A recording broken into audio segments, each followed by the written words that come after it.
Buenos días queridos suscriptores, para más relatos como este, denle like y comparte. Sin más, comenzamos. En aquel tiempo, las cosas estaban muy mal en casa. Mi padre llevaba meses sin conseguir trabajo estable y lo poco que entraba alcanzaba apenas para el arroz y los frijoles.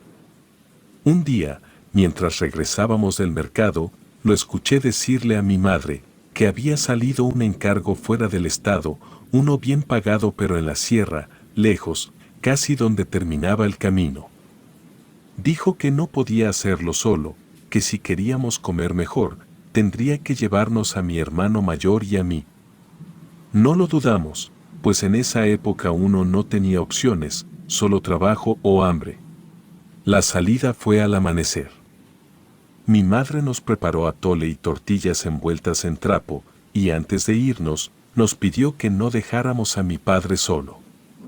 La camioneta que nos llevó subió durante horas por una carretera que se hacía más estrecha con cada curva.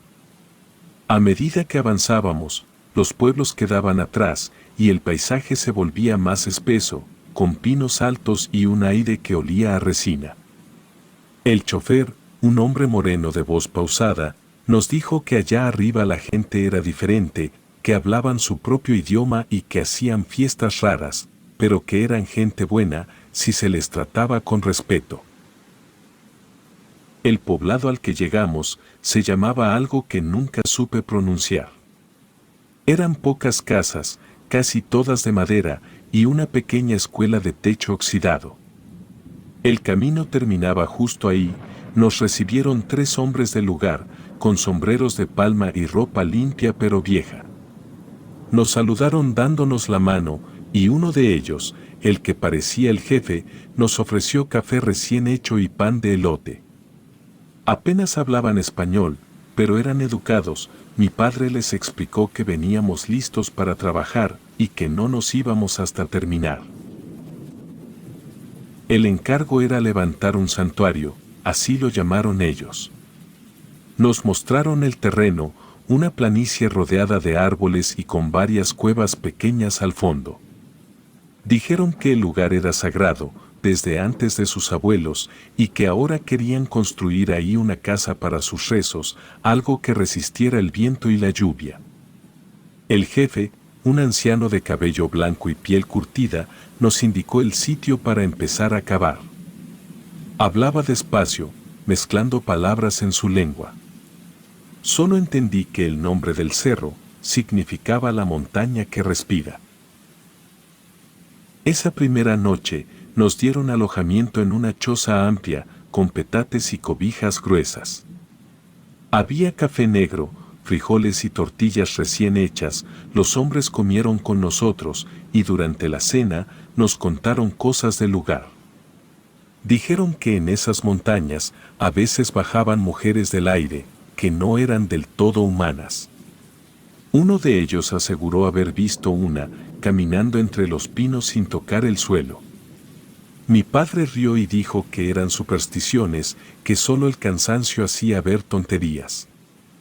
El anciano lo miró serio y dijo que si alguna noche escuchábamos que alguien nos llamaba por nuestro nombre, no debíamos mirar al cielo. Durante los primeros días trabajamos sin descanso. Aplanamos el terreno, colocamos piedra sobre piedra y levantamos una base firme. El clima era raro, en el día un calor seco y por la noche un frío que calaba los huesos. Alrededor se escuchaban los grillos, pero también otros sonidos que no parecían del monte. A veces, al caer la tarde, se oían silbidos que se movían entre los árboles, como si alguien los hiciera a propósito, para que resonaran de un punto a otro. Mi hermano y yo los escuchábamos acostados en el petate, sin atrevernos a preguntar. A la segunda noche, le dije que tal vez eran aves, pero él me respondió que no había visto ninguna desde que llegamos. El jefe de los indígenas nos dijo al día siguiente que no eran pájaros, que eran ellas, probando si el cerro aún estaba protegido. La noticia que encendió la preocupación llegó al cuarto día. Un joven del pueblo subió corriendo desde el sendero y le habló al anciano en su lengua. Todos los demás se quedaron callados. Cuando terminó, el jefe se levantó y nos tradujo en voz baja: vieron humo negro en las lomas del norte. Ellas ya saben que estamos construyendo. No dijo más, ordenó que se recogieran las herramientas y que nadie saliera después del anochecer. Esa tarde el aire cambió, una neblina espesa se metió entre los árboles y el sonido del monte desapareció. Al caer la noche, un viento helado recorrió el campamento, levantando polvo y haciendo chillar las láminas. Los perros del poblado comenzaron a ladrar sin parar, todos mirando hacia el cerro, con el lomo erizado. El anciano reunió a los hombres junto a la fogata. Yo estaba sentado junto a mi padre y mi hermano, tratando de mantener las manos cerca del fuego. El anciano tenía una mirada que no olvidaré nunca. Dijo que en sus sueños había visto sombras bajando por la loma y que esa misma noche cruzarían el río. Nos advirtió que debíamos mantenernos juntos, que si alguien oía su nombre o un silbido cerca, no respondiera. Mi padre quiso bromear para quitar tensión, pero el anciano le puso una mano en el hombro. Las brujas ya bajaron del cerro, le dijo con voz grave, y no miren al cielo si escuchan que alguien los llama por su nombre. Nadie habló después de eso. El fuego crepitaba lento, y los perros allá lejos seguían ladrando como si vieran algo que nosotros no podíamos ver. A la mañana siguiente, el ambiente se sentía distinto, el sol apenas asomaba entre la neblina y el aire olía a tierra mojada con un toque a carbón, como si alguien hubiera encendido algo durante la madrugada. Nadie hablaba mucho. Los indígenas que trabajaban con nosotros se levantaron antes de que saliera el sol y comenzaron a cavar una zanja alrededor de la obra. Mi hermano y yo los observamos, sin entender muy bien qué hacían. El jefe del grupo, el anciano de cabello blanco, nos explicó que estaban colocando piedras negras grabadas con símbolos. Dijo que servían para proteger el lugar de las que no sangran. No le preguntamos más, pero se me quedó grabada esa frase. Las que no sangran, parecía decirlo con respeto y miedo a la vez. El resto del día trabajamos en silencio. Mi padre trataba de animarnos, pero era evidente que el ambiente había cambiado. Los hombres del pueblo apenas comían, y no se alejaban ni un metro del campamento. Cada tanto, uno levantaba la mirada hacia el cerro, como esperando ver algo moverse. Esa noche no hubo risas ni historias alrededor del fuego. Los indígenas oraron en su lengua durante largo rato y después apagaron las brasas. Me acosté en mi tienda sin sueño y el silencio era tan profundo que podía escuchar mi propia respiración. En algún momento, ya entrada la madrugada, escuché pasos afuera. Eran lentos, suaves, como si alguien caminara descalzo sobre la tierra. Luego vino otro sonido, un roce constante, como si arrastraran ramas secas alrededor de las tiendas. Mi hermano también lo escuchó, lo sentí moverse a mi lado, pero ninguno de los dos dijo nada. El aire dentro de la tienda se volvió pesado, casi irrespirable. Entonces se oyó un llanto. Era fino, prolongado, con un tono que subía y bajaba como si lo hiciera una mujer, que no terminaba de romper en llanto. No era de un animal, lo sabía. Los perros comenzaron a aullar todos al mismo tiempo. Algunos se soltaron y corrieron al bosque. En medio del alboroto, uno de los indígenas gritó algo en su idioma. Después otro repitió lo mismo en español: ya vienen por el aire. Mi padre se levantó para asomarse, pero el anciano lo detuvo. Nos ordenó apagar la lámpara y que no levantáramos la cabeza por ningún motivo. Le obedecimos sin chistar. Afuera, el viento soplaba con fuerza y entre los árboles se empezaron a ver luces. Eran pequeñas, azuladas, moviéndose de un punto a otro con velocidad, como luciérnagas gigantes. Mi hermano susurró que debían ser insectos, pero antes de que terminara de hablar, una de esas luces bajó hasta el borde del campamento y se apagó. Acto seguido se escuchó una risa. Aguda, corta, como la de una mujer burlona. Después vino otra y otra más. Parecía que se reían desde distintos lugares alrededor de nosotros. Los indígenas se echaron al suelo, boca abajo, y nos hicieron señas para hacer lo mismo. Yo no podía ver nada, solo escuchaba el viento y las risas, cada vez más cercanas. Algo silbó sobre mi cabeza, como si hubiera pasado volando algo grande. El anciano empezó a rezar en su lengua, una oración que repetía rápido y sin pausas. Entonces se oyó un golpe seco, fuerte, como si algo muy pesado hubiera caído en la tierra. Los perros callaron al instante y nadie se atrevió a moverse. Estuvimos así varios minutos, inmóviles, hasta que el silencio se hizo tan profundo que el zumbido en mis oídos me dolía. No sé en qué momento me quedé dormido, pero cuando desperté, el sol ya estaba alto. Al salir de la tienda, vi a todos reunidos en el borde del campamento. Me acerqué y entendí de inmediato por qué. En el suelo, justo donde terminaba la zanja de piedras negras, había una huella enorme, con forma humana, pero con los dedos alargados y torcidos hacia atrás.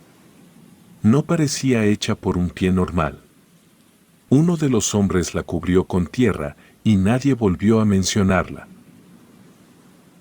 Esa tarde llegó el patrón, era un mestizo de unos 50 años, conocido en el pueblo. Venía en una camioneta vieja y traía un maletín lleno de billetes. Pagó una parte del trabajo adelantada y nos dijo que no nos preocupáramos por los ruidos ni por los rumores. Contó que había mandado llamar a un curandero de confianza que llegaría esa misma noche a proteger la obra y a todos los que estábamos ahí. Al caer el sol, el curandero apareció. Venía montado en un caballo negro y llevaba una chaqueta de piel. Era un hombre delgado, de piel morena, con una expresión seria. No se presentó, ni saludó. Solo pidió agua y caminó directo hacia el centro del campamento. Traía una bolsa de piel colgada al hombro y una cruz hecha de hueso, atada al pecho con una cuerda. El anciano lo saludó con respeto y ambos se apartaron a hablar unos minutos. Luego, el curandero dio la orden de apagar todas las fogatas y que nadie encendiera fuego hasta que él lo indicara. Dijo que la oscuridad atraía a las brujas, pero la luz las guiaba directo a quien la encendía. Nos quedamos a oscuras, escuchando los pasos del caballo que se alejaba hacia el bosque. Pasaron las horas sin que regresara. A medianoche, cuando el aire se volvió helado, un grito desgarrador retumbó entre los árboles. No era humano, el caballo relinchó, y el ruido de casco se perdió en la distancia. El anciano quiso salir, pero los demás lo sujetaron. Mi padre murmuró que quizá el curandero había encontrado a las brujas, pero nadie respondió. Permanecimos despiertos, inmóviles, hasta que la noche empezó a volverse más clara. Justo antes del amanecer, se escuchó un rugido. Era grave, profundo, diferente a cualquier animal que yo conociera. No duró mucho, pero hizo vibrar la tierra. Después vino un silencio absoluto que duró varios minutos. El sol salió poco después, y el aire olía de nuevo a tierra mojada, pero esta vez con un fondo metálico, como sangre seca. Nadie lo dijo, pero todos sabíamos que algo había pasado en el bosque esa noche.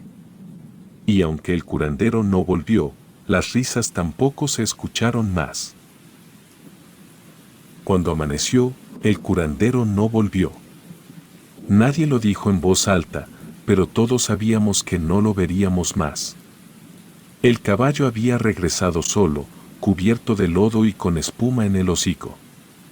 A unos metros del campamento, entre los arbustos, encontramos ramas partidas y rastros de sangre fresca. Las huellas eran confusas, mezcladas con otras más grandes, como si algo pesado hubiera sido arrastrado hacia el bosque. El jefe de los indígenas reunió a todos. Tenía la mirada cansada, pero hablaba con firmeza, y nos dijo que una bruja había sido cazada, pero que no debíamos alegrarnos, porque también algo había salido herido. Algo que, según sus palabras, no pertenece al mundo de los vivos, pero tampoco al de los muertos. Aseguró que el cerro estaba en equilibrio, solo mientras esa cosa permaneciera dormida, y que debíamos terminar la obra cuanto antes de que la noche reclamara lo suyo. Durante los días siguientes, trabajamos con un miedo silencioso. Nadie se atrevía a mencionar al curandero, ni a las luces que habíamos visto. Solo el golpeteo de las palas y el sonido de las piedras rompiéndose llenaban el aire. Los indígenas rezaban en voz baja, mientras cargaban material y cada tarde encendían humo de copal en los 4 puntos del terreno. Decían que así se mantenían lejos los espíritus de las brujas. Una tarde, el cielo se puso gris de golpe y el aire se volvió pesado, sin viento. Mi hermano y yo estábamos cargando piedras, cerca del borde del campamento, cuando escuchamos un grito. Era la voz de mi padre. Corrimos hacia él y lo encontramos de pie, mirando hacia el bosque, con la boca entreabierta. Le temblaban las manos, y le preguntamos qué pasaba y solo señaló con un dedo hacia arriba. Entre los árboles, a contraluz del atardecer, se veía una figura. Era una mujer, cubierta con trapos viejos, no caminaba ni volaba, simplemente se deslizaba entre las ramas. Tenía los ojos encendidos, de un color que no sé describir, entre amarillo y blanco. Se quedó quieta, observándonos, y luego se perdió entre los pinos sin hacer ruido. Mi padre juró que era una de las brujas que había logrado sobrevivir al ataque del curandero. El anciano del grupo dijo que si la habíamos visto sin que ella huyera, significaba que no nos temía. Esa noche, todos sabíamos que algo iba a pasar. El viento comenzó a soplar antes del anochecer, las fogatas se apagaron solas, una tras otra, como si alguien las soplara desde lejos. Los perros del poblado, que solían dormir cerca de los indígenas, salieron corriendo hacia el monte, con el rabo entre las patas. Y en cuestión de minutos, el lugar quedó en una oscuridad total. Los hombres se refugiaron dentro de las tiendas, yo traté de hacerlo también, pero un susurro me detuvo. Venía de afuera, tan claro como si alguien me hablara al oído. Dijo mi nombre, una sola vez, alargando la última sílaba, sentí un escalofrío que me recorrió el cuerpo entero. Salí con cuidado, mirando en todas direcciones, pero no había nadie. A unos metros, entre la neblina, vi una sombra de mujer que se movía despacio y parecía flotar. No tenía rostro, solo un hueco oscuro donde deberían estar los ojos. Avanzaba directo hacia mí, pero no podía moverme. Era como si el aire se hubiera vuelto espeso. Extendió una mano delgada, gris, con dedos larguísimos que terminaban en puntas negras. Cuando estaba por tocarme, algo la golpeó desde un costado, con tal fuerza que la lanzó varios metros. Escuché un rugido bajo, ronco, que me hizo vibrar el pecho. En eso, desde el suelo se levantó una figura enorme, cubierta de barro, con los brazos tan largos que casi tocaban el suelo. En su rostro no había rasgos humanos, solo una mandíbula abierta, llena de dientes irregulares, que se movía sin sonido. La sombra de la bruja chilló, y el monstruo la tomó del cuello y la arrastró hacia el bosque, rompiendo ramas a su paso. Yo caí de rodillas, temblando, sin poder respirar. Detrás de mí, los indígenas comenzaron a rezar a gritos, repitiendo palabras que no entendía. El ruido duró varios minutos, luego cesó de golpe y todo quedó en silencio. No se escuchaba ni un insecto, ni los perros, ni el viento. Solo el crujido de las brasas, y me quedé en el suelo hasta que amaneció. Cuando el sol salió, el campamento parecía otro. Las tiendas estaban cubiertas de polvo y las ramas caídas formaban un círculo alrededor del terreno. En los árboles había plumas negras pegadas al tronco, como si hubieran sido lanzadas. El aire olía a sangre seca y a ceniza. El anciano reunió a todos y dijo que el cerro había sido limpiado, que el monstruo había cumplido su parte, pero que debíamos marcharnos antes del anochecer, porque la tierra reclamaría silencio. Nadie discutió, empacamos las herramientas y recogimos lo necesario. El patrón nos pagó más de lo acordado, y solo dijo, no hablen de lo que vieron, esto termina aquí. El trabajo se dio por terminado antes de tiempo, y la comunidad nos despidió en silencio. Mientras bajábamos por el camino, sentí que alguien nos observaba desde el bosque. No volteé, pero supe que algo seguía ahí, esperando. Semanas después, mi padre regresó para entregar unas herramientas. Pero cuando volvió, lo noté diferente. Contó que al llegar ya no había nada, ni la base de piedra, ni la zanja, ni las tiendas. Solo tierra removida y cenizas esparcidas por el viento. Dijo que el cerro estaba en calma, pero que se escuchaban risas muy suaves al caer la tarde. Desde entonces, a veces sueño con ese lugar. Veo el bosque cubierto de neblina, las risas de las brujas y el rugido del monstruo, pero cuando despierto, el cuarto huele a tierra quemada y siento el eco de risas lejanas que parecen venir de los árboles. Nunca volví a saber qué era aquella criatura, pero estoy seguro de que las brujas no murieron esa noche. Solo se fueron a esperar el siguiente llamado.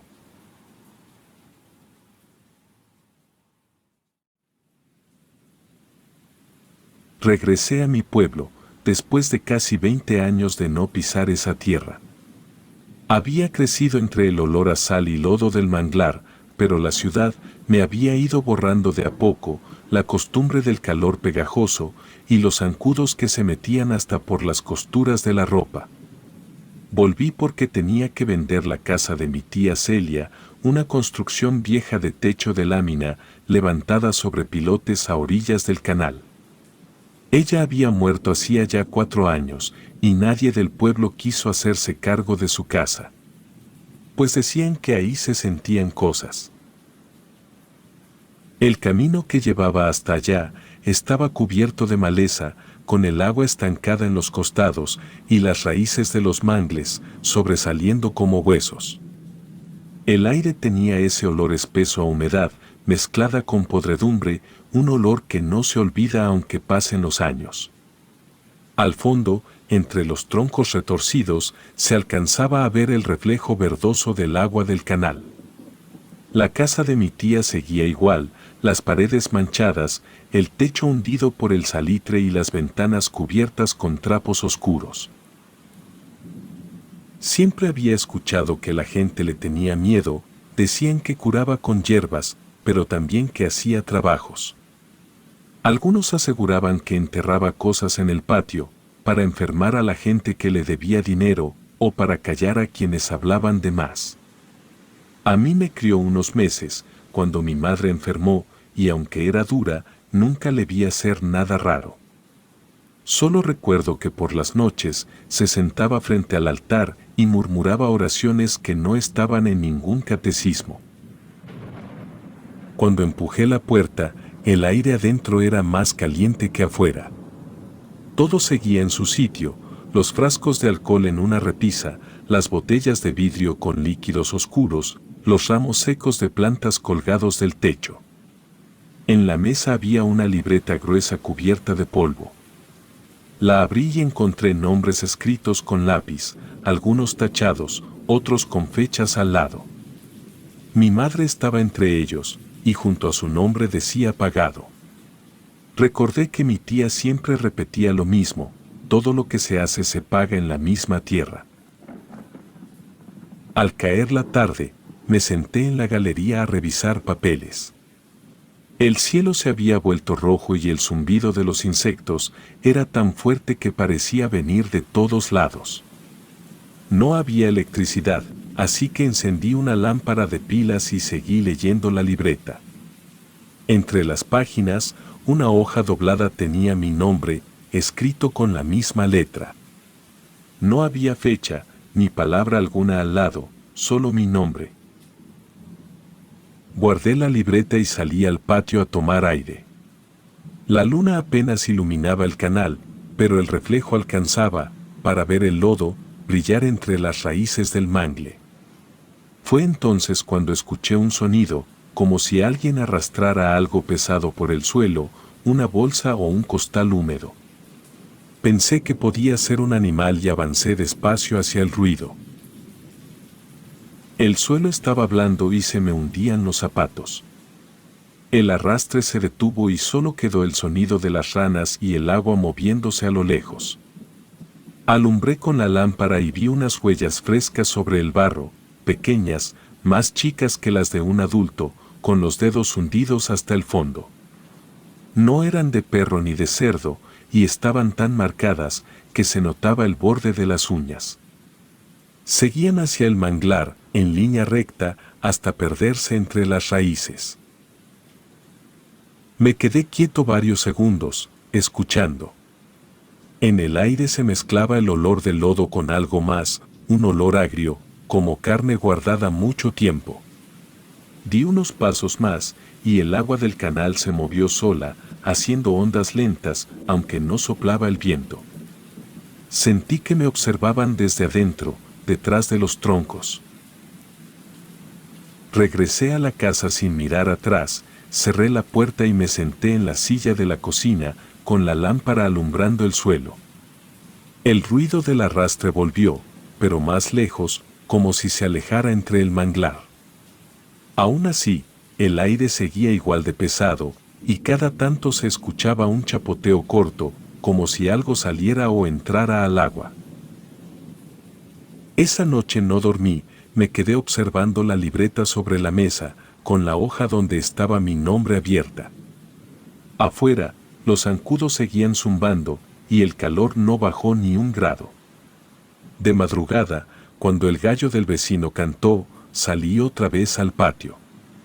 Las huellas seguían ahí, marcadas con precisión, pero algo había cambiado, ya no terminaban en el manglar. Venían de regreso, y se detenían justo frente a la puerta de la casa. Decidí quedarme unos días más para limpiar la casa antes de ponerla en venta.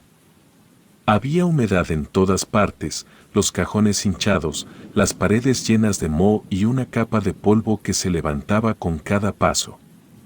Me parecía injusto dejarla así, como si nadie la hubiera habitado.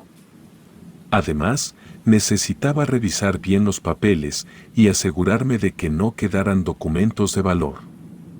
El pueblo estaba casi vacío, los pocos vecinos que seguían ahí, solo salían temprano y regresaban antes de que oscureciera. Una tarde, mientras barría la galería, se acercó un hombre con sombrero de palma. Tenía la piel curtida por el sol y las manos llenas de manchas. Dijo llamarse don Eliseo, que vivía más arriba, del otro lado del camino. Se detuvo a cierta distancia, sin atreverse a cruzar la cerca. Me preguntó si pensaba quedarme mucho tiempo, y cuando le dije que 3 o 4 días, me miró con seriedad. Dijo que nadie debía dormir en esa casa más de 3 noches seguidas. No me explicó por qué. Solo dijo que mi tía nunca se fue del todo y que el aire del lugar se cargaba después del tercer día. No le creí, pero su forma de hablar me dejó intranquilo, me limité a agradecerle y seguí barriendo. Esa noche, el calor se volvió insoportable, no era el mismo bochorno del día, sino un calor que subía desde el suelo. Me costaba respirar, pues el aire estaba espeso, olía a sal y a tierra mojada. Entré al baño para lavarme la cara y noté que del drenaje salía una espuma oscura. El agua no corría, se formaba un charco con un olor ácido, pesado, que me obligó a cubrirme la boca. Intenté limpiar con una varilla y sentí que algo duro se atoraba en el tubo. Quité la tapa del registro y entre el agua negra encontré una bolsa amarrada con hilo rojo. Era del tamaño de una mano, pero el nudo estaba tan apretado que tuve que cortarlo con una navaja. Adentro había cabello enredado, una uña y un pedazo de papel doblado muchas veces. Lo abrí con cuidado y vi mi nombre completo, que estaba escrito ahí, con la misma letra que en la libreta. El papel estaba manchado, como si lo hubieran guardado húmedo. En ese momento me mareé, sentí una presión en el pecho y un temblor leve en los brazos. El aire dentro del baño se volvió más caliente y tuve que salir para no vomitar. Me senté en el suelo de la cocina, el dolor en el pecho iba y venía, y cada vez que respiraba profundo, sentía un pinchazo.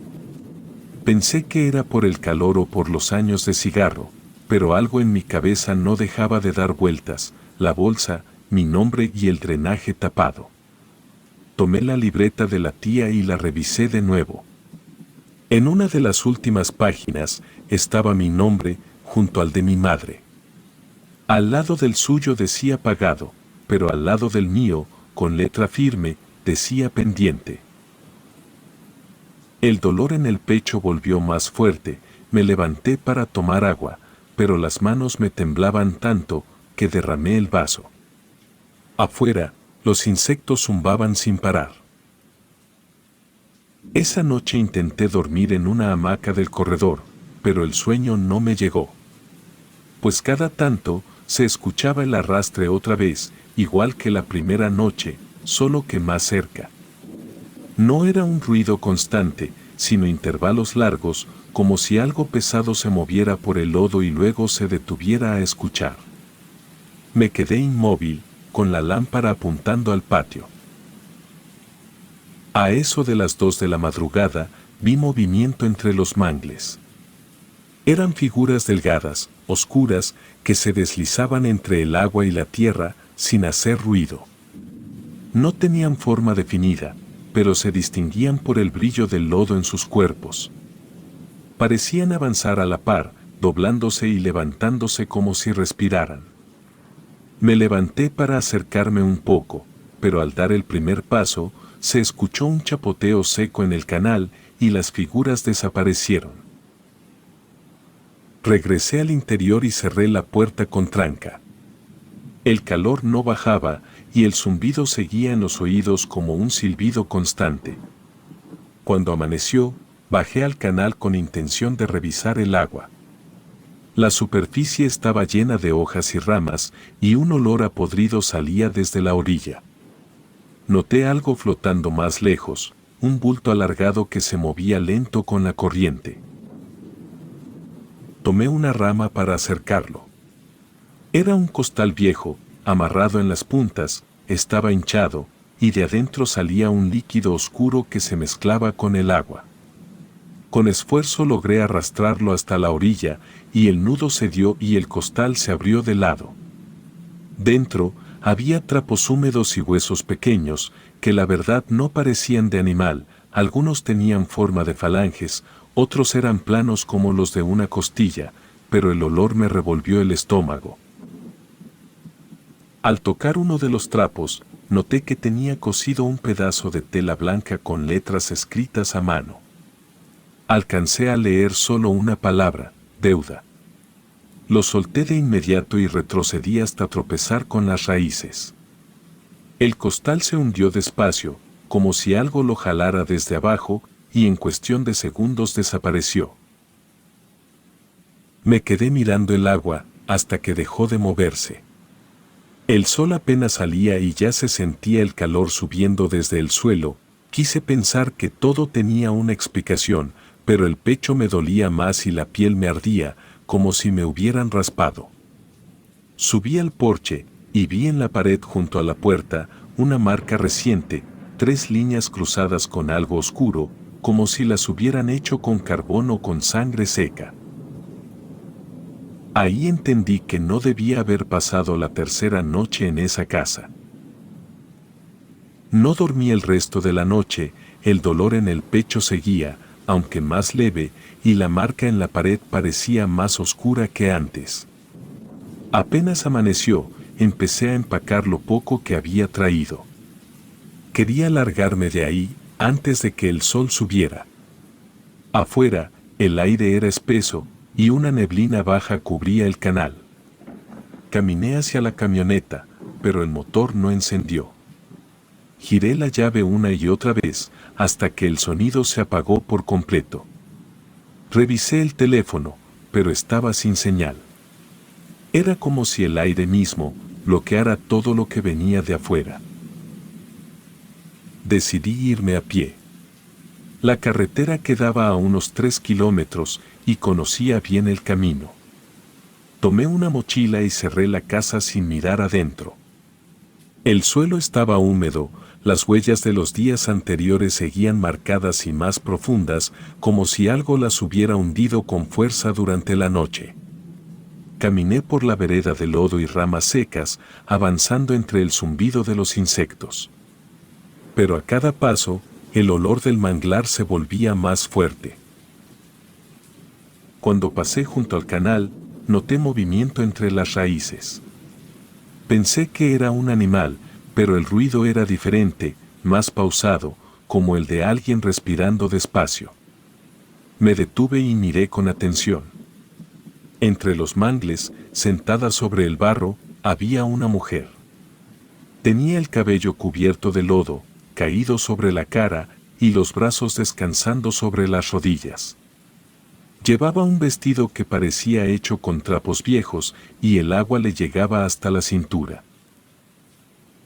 Sentí un escalofrío cuando levantó la cabeza. La lámpara que traía en la mochila alcanzó a iluminarle el rostro, y me quedé helado. Era igual a mi tía Celia, la piel húmeda, los ojos abiertos, el mismo lunar junto a la nariz. Todo idéntico, salvo que su voz no sonaba como la recordaba.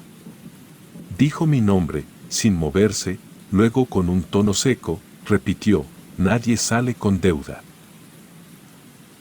No supe qué responder, quise convencerme de que era una alucinación, pero el olor del barro y la forma en que el agua se movía a su alrededor eran demasiado reales. Y luego me volvió a hablar, me dijo: viniste a pagar lo que quedó pendiente. Retrocedí sin dejar de verla, y cada paso se sentía pesado, como si el lodo me tirara de los tobillos. Cuando di la vuelta para correr, escuché como el agua del canal se agitaba detrás de mí, salpicando con fuerza. No quise mirar, corrí hasta la casa, jadeando, con el corazón latiéndome en la garganta. Entré y tomé las llaves, la mochila y la libreta. Afuera el aire había cambiado, todo estaba quieto. No se oían ni los grillos ni las ranas, y el calor seguía, pero el ambiente se sentía vacío, como si el mundo se hubiera detenido por un instante. Cuando bajé al camino, sentí un zumbido agudo en los oídos. Era el mismo sonido que había escuchado antes, pero más fuerte, como si viniera desde adentro de mi cabeza. El suelo empezó a moverse bajo mis pies, la verdad me costaba mantener el equilibrio. El zumbido se mezclaba con un rumor, algo parecido a una respiración. Quise seguir avanzando, pero las piernas me fallaron y sentí que el pecho se apretaba y que el aire se me escapaba. En eso, alcancé a ver el manglar moverse, como si algo grande pasara por debajo del agua. Después, todo se volvió oscuro. Desperté al día siguiente tirado en el porche, cubierto de barro, tenía las manos sucias hasta los codos y una marca roja en el pecho, redonda, del tamaño de una moneda grande. Me dolía al tocarla, como si me hubiera quemado. El sol ya estaba alto y la camioneta, sin explicación, encendió al primer intento. Subí sin revisar nada más y conduje hasta la carretera sin voltear la vista hacia atrás. El pueblo quedó a mis espaldas y no regresé. Vendí la casa por medio de un abogado unos meses después, sin volver a poner un pie en esa tierra. Con el tiempo, supe por conocidos que la demolieron. Decían que durante las obras, el agua del canal subía y se volvía espesa, como si hirviera. Los trabajadores no duraban más de un día, y algunos aseguraban haber visto luces moviéndose entre los manglares al anochecer. Pasaron los años, y nunca logré olvidar lo que vi aquella madrugada. A veces sueño con el mismo camino, con la neblina cubriéndolo todo y el zumbido en los oídos, pero en esos sueños siempre escucho la misma frase, dicha con la voz de mi tía: nadie sale con deuda. Una vez, en una visita a Veracruz, platiqué con un pescador viejo que conocía bien la zona. Me contó que todavía hay quienes ven una figura de mujer entre los manglares, sentada, con el cabello lleno de lodo. Dicen que por las noches, cuando baja la marea, se escuchan voces que repiten nombres, y uno de ellos es el mío. No sé si creerlo, pero desde entonces evito pasar cerca del mar, me basta con sentir el olor del lodo para que el pecho me empiece a doler, justo donde quedó la marca. A veces pienso que la deuda nunca se pagó, que solo me dejaron ir un tiempo. Y cuando el aire se vuelve caliente de golpe, como si subiera desde el suelo, sé que algo sigue moviéndose allá, entre las raíces, esperando que alguien vuelva a esa casa que ya no existe. Fui con la esperanza de poder conseguir algo de dinero por la casa, como una herencia, pero lo único que heredé de esa bruja fue una deuda con algo más terrible de lo que me puedo imaginar. Mi herencia fue una maldición, que yo ni culpa tengo, ni siquiera sé de qué se trata, pero ahora tengo que pagar.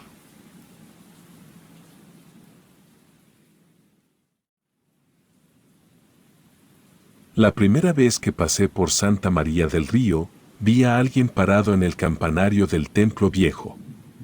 Me pareció un sacerdote. Pero cuando bajé la vista, el atrio estaba cerrado con candado. El sol apenas se metía detrás de los cerros, y la luz anaranjada hacía brillar la cantera amarilla del templo, como si ardiera por dentro. En ese momento no supe explicarlo, pero sentí que ese lugar tenía algo, y que no debía mirar demasiado tiempo. Viajaba desde la capital de San Luis Potosí, con Ulises, mi compañero de trabajo. Nos habían asignado la tarea de hacer análisis de agua en las comunidades cercanas al municipio. Era un viaje corto, poco más de una hora, pero conforme nos acercábamos, el paisaje cambiaba. Los campos secos daban paso a árboles dispersos y de pronto comenzaron a verse las fachadas viejas de las casas, con balcones de hierro y techos de teja. Al pasar frente al templo de Nuestra Señora de la Asunción, Ulises bajó la velocidad. El templo estaba a un costado de la carretera, con una reja de hierro forjado y un atrio cubierto de hierba alta. Las campanas parecían intactas, aunque la torre tenía manchas de humedad y algunas grietas. Le pregunté si todavía se usaba. Me contestó que no, que las misas se hacían en otro templo nuevo, del otro lado del río. Dicen que en la noche esas campanas suenan solas, me dijo sin mirarme, mejor ni lo mires mucho. No supe si lo decía en broma o en serio, pero su tono me dejó inquieto. Seguimos manejando hasta llegar a la casa donde nos hospedaríamos. Era una construcción de 2 pisos, antigua pero bien cuidada, con un portón de madera que daba a un patio interior. La dueña, una mujer llamada Lidia, nos rentó 2 cuartos y nos ofreció café de olla. Desde ahí, se alcanzaba a ver la torre del templo entre los árboles. Esa noche, mientras revisaba mis notas del día, escuché 3 campanadas lentas, una detrás de otra. No había misa, ni procesión, ni motivo para que sonaran. Miré el reloj, eran las 8 en punto. Luego el silencio se volvió más denso, que podía oír los pasos de alguien caminando afuera del cuarto. Me asomé por la ventana, pero solo vi la calle vacía y las luces amarillentas del alumbrado. Al día siguiente, salimos temprano a tomar muestras de los pozos y manantiales del municipio. Santa María del Río tenía una mezcla extraña, turismo y tradición. En el centro, las tiendas de rebozos convivían con cafés nuevos y letreros modernos, pero bastaba caminar 2 calles más para ver casas antiguas con paredes gruesas y ventanas de madera. Había olor a pan y a humo de leña por todas partes. En el jardín principal conocí a Teresa, una mujer de edad avanzada que vendía rebozos tejidos a mano. Tenía las manos llenas de callos y hablaba despacio. Me senté junto a su puesto a esperar a Ulises y comencé a conversar con ella. Le pregunté si conocía el templo viejo. Me miró sin sorpresa, como si hubiera estado esperando que alguien tocara ese tema. Ahí me bautizaron, me dijo, pero hace muchos años que nadie entra. Desde que el padre Rivera se enfermó, lo cerraron. Le pedí que me contara más, ella sonrió con cierta nostalgia y siguió. Era un buen sacerdote, a todos los niños nos trataba con cariño. Pero se metió con una mujer que no debía, una curandera que vivía al otro lado del río, que se llamaba Jacinta. Dijo que Jacinta era muy conocida en el pueblo, porque ayudaba a las mujeres en los partos y preparaba remedios. Algunos le llevaban veladoras, otros llevaban personas enfermas.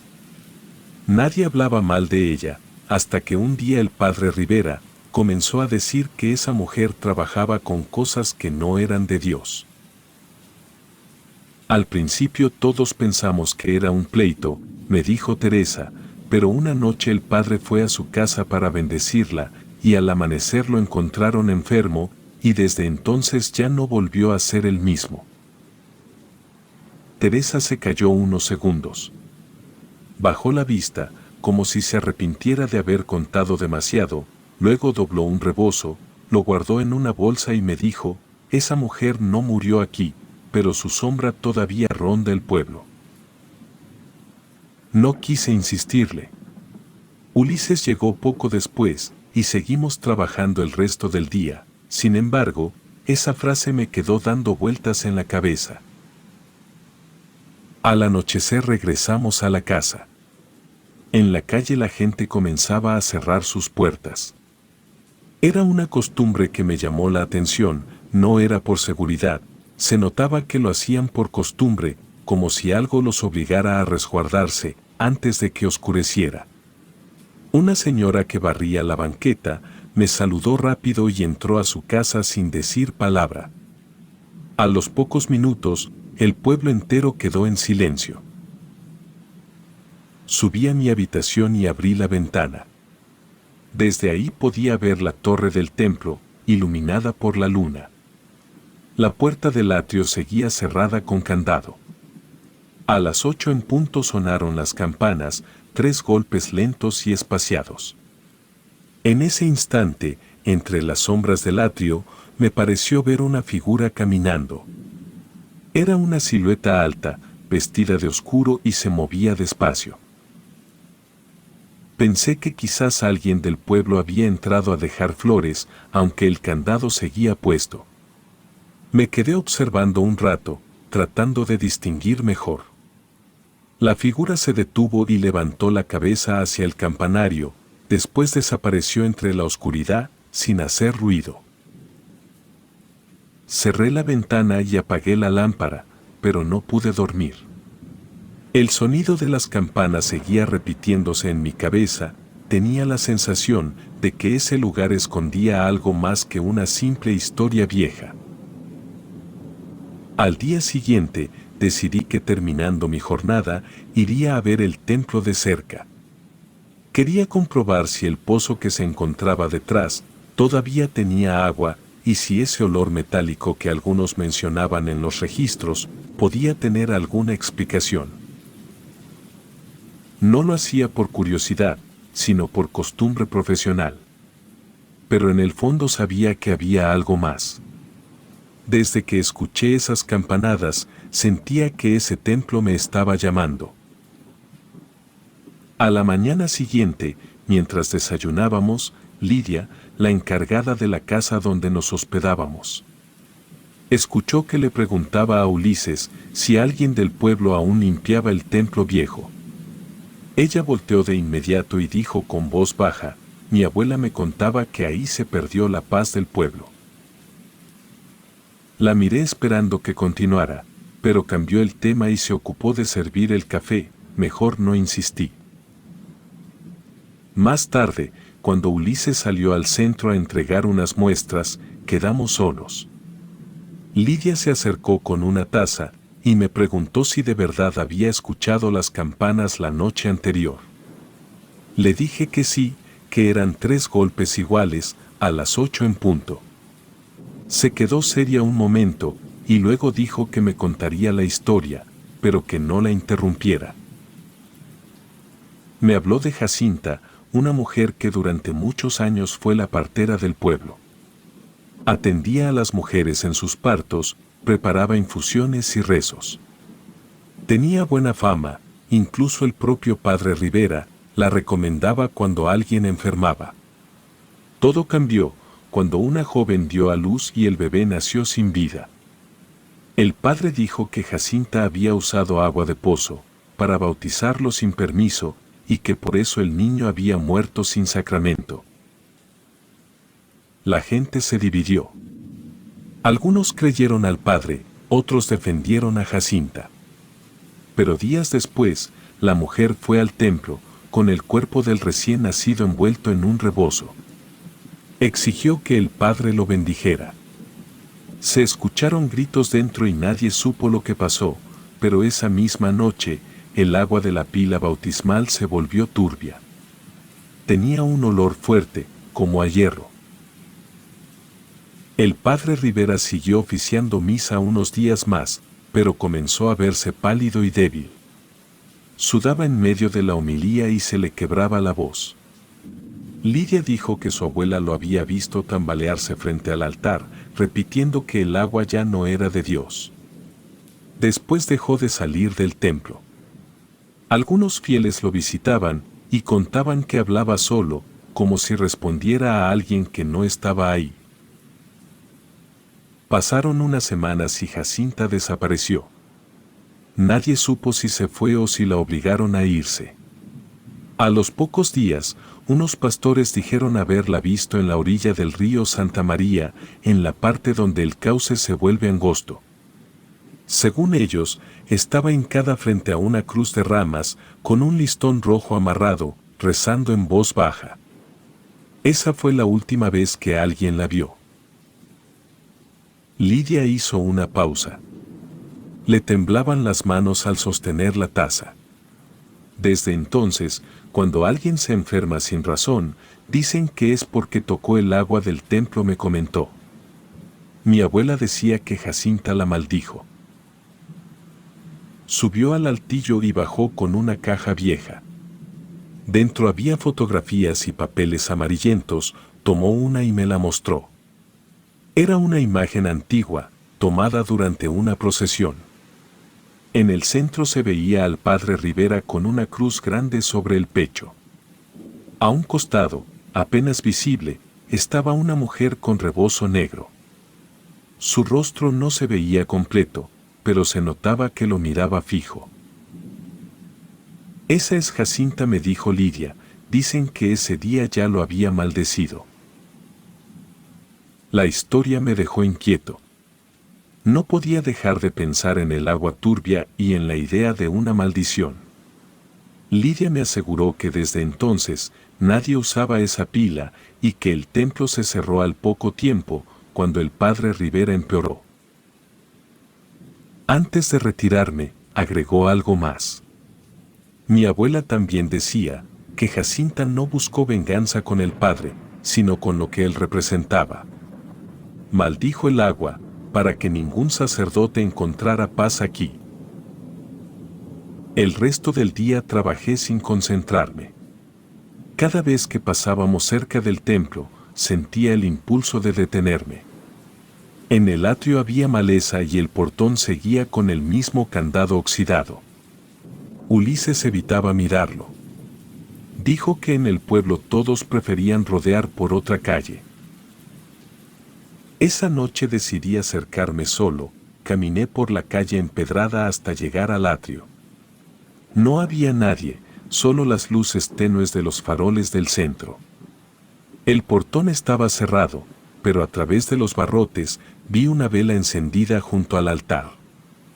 La flama se movía lento, aunque no corría viento. De pronto escuché un murmullo. No era en español, ni una oración conocida, la verdad sonaba como un rezo, en una lengua que no entendía, con palabras cortadas y tono grave. Me quedé inmóvil tratando de identificar de dónde venía. Y venía del interior. Saqué mi linterna y la apunté hacia el altar, pero la vela se apagó de golpe. Al instante el murmullo cesó. Sentí una presión en el pecho, una sensación de que alguien me observaba. Caminé hacia la reja, y justo al bajar la mirada, noté algo tirado en el suelo, un listón rojo anudado con cabello.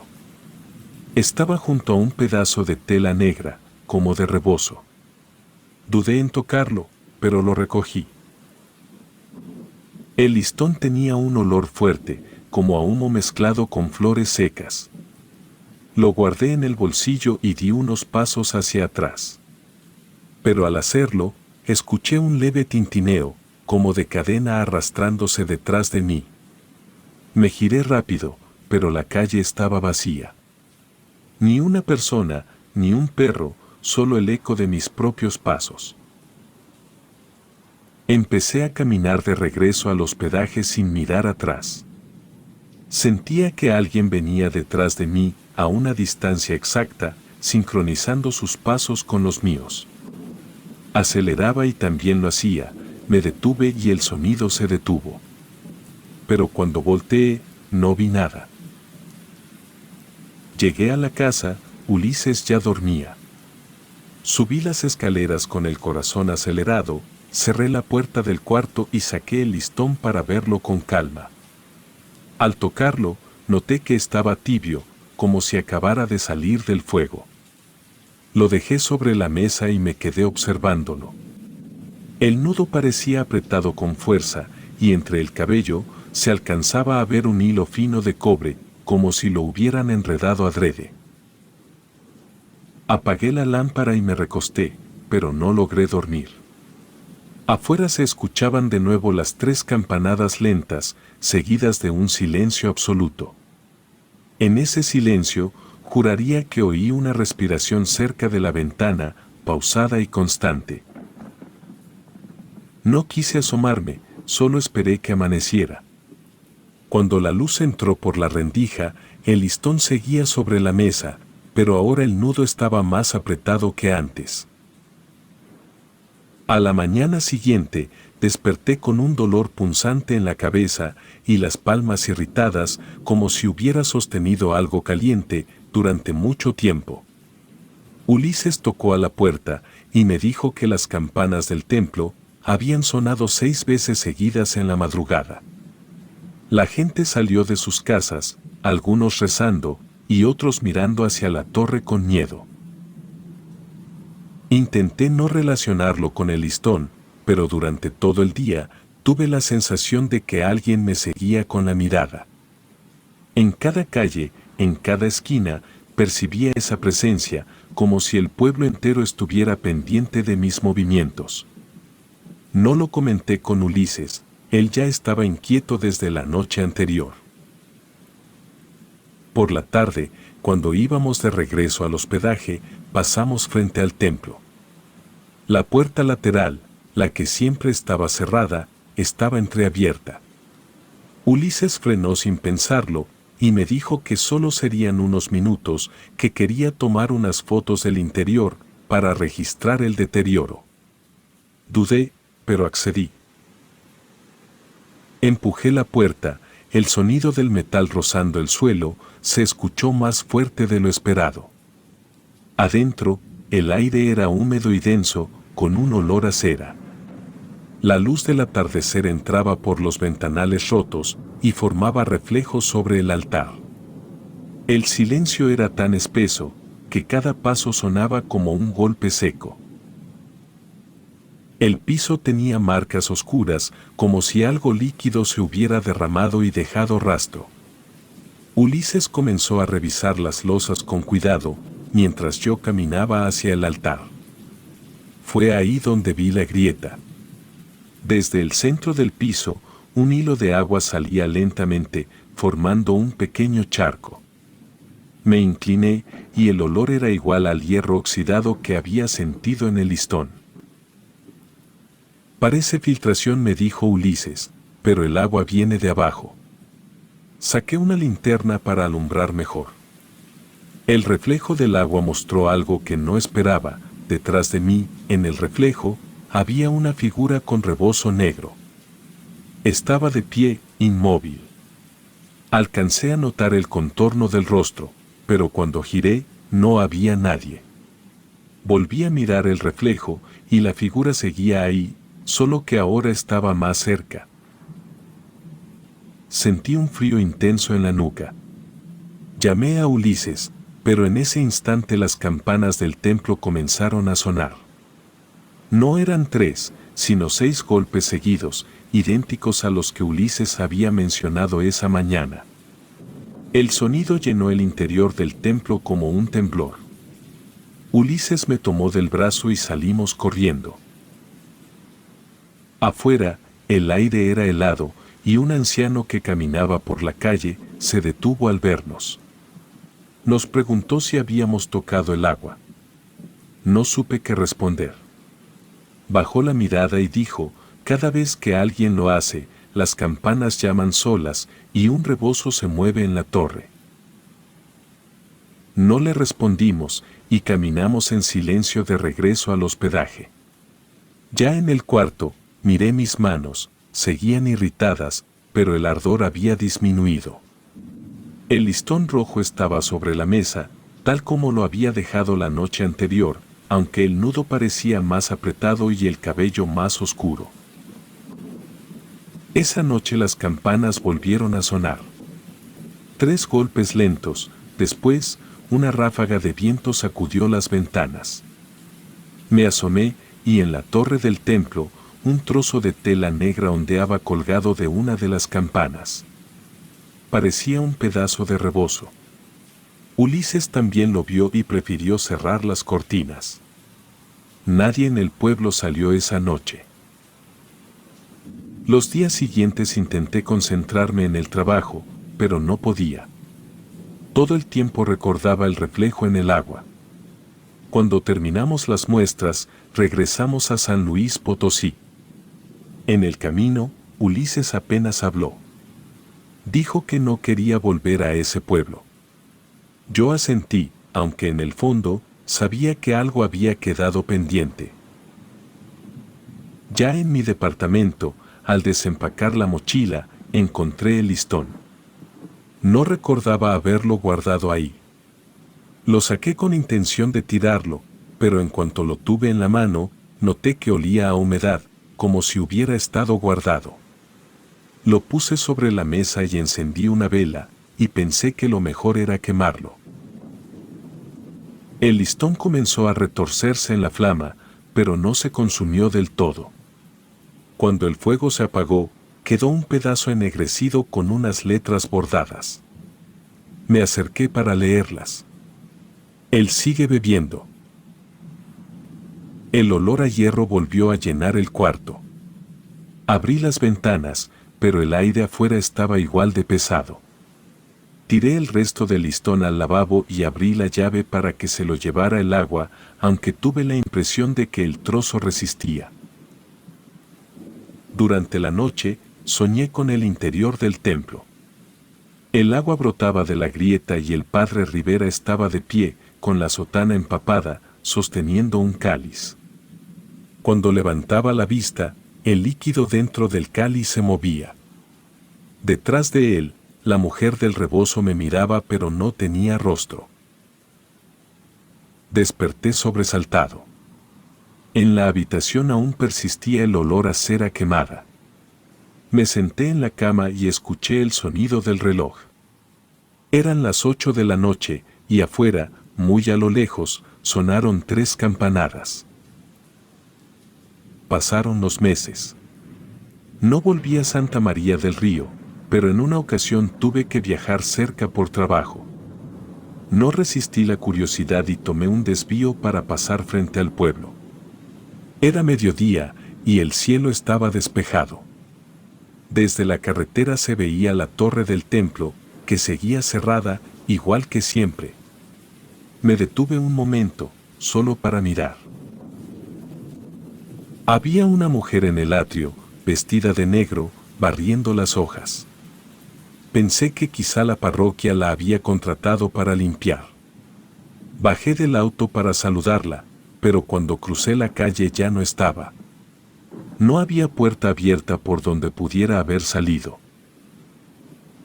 Seguí mi camino, pero al llegar al entronque, las campanas sonaron otra vez. 3 golpes exactos. En el retrovisor, vi como una ráfaga levantaba el polvo del atrio y agitaba la tela negra que colgaba de la torre. Desde entonces, cada vez que escucho campanas a distancia, recuerdo la frase bordada en el listón. Él sigue bebiendo. Y pienso que tal vez, el padre Rivera nunca dejó de hacerlo.